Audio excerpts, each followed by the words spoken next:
نحمده ونصلي ونسلم على رسوله الكريم أما بعد فأعوذ بالله من الشيطان الرجيم بسم الله الرحمن الرحيم. اولا قدرمنو مخلصو مؤمنو افغانانو او په خصوص کې متدینو محصلینو ورونو خورانو السلام علیکم ورحمت الله وبرکاته. زمون لایحه کاری په دغه وزارت کې درې قسمه ده. یو مداده چې خپل مربوط په داخل د وزارت کې زمون چې څومره مامورین دي د دریم بسنه نیولې د دوی لپاره هر سحر د اتونه تر اتنیمو پورې د زده کړو په خاطر باندې پس زده کړو کې مو د ظرفیت لوړاوی دی او په لوړاوي کې موږ د همیش د لپاره ترکیز په دې باندې کوو چې څنګه موږ او تاسو ځانونه د قوم پرستۍ نه د نجات پرستۍ نه د سمت پرستۍ نه وساتو د اخلاقي او اداري فساد نه ځان وساتو څنګه موږ په خپل افغانانو باندې ترحم وکړو. یو ورور به د بدخشان ناراضي بل به د ننګرهار ناراضي او د هرات او د دارنګ د خوست نه برازي او د رقم د قندوز نه برازي څنګه موږ د دوی لپاره هغه کار چې سبا ته پاتې کیږي باید نه ورته انجام کو. الحمدلله ډیر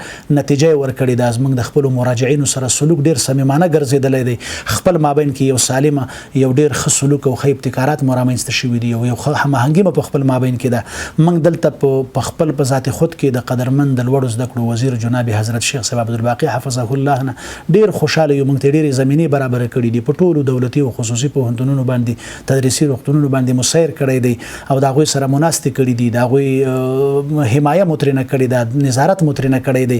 هلته هغوی هم دې ته رابللي دي چې موږ څنګه کولی شو الله سره تعلق برابر کړو څنګه کولی شو چې دا قومونه په قوم پرستۍ باندې سره تقسیم نشو په نجات پرستۍ باندې تقسیم نشو خپل علیا منافع ته ترجیح ورکو په شخصي منافع باندې.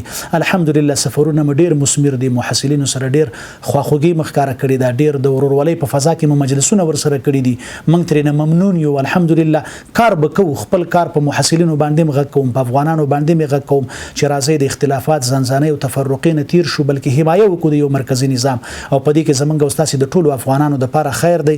توجه نه مننه کوم. السلام علیکم ورحمت الله وبرکاته.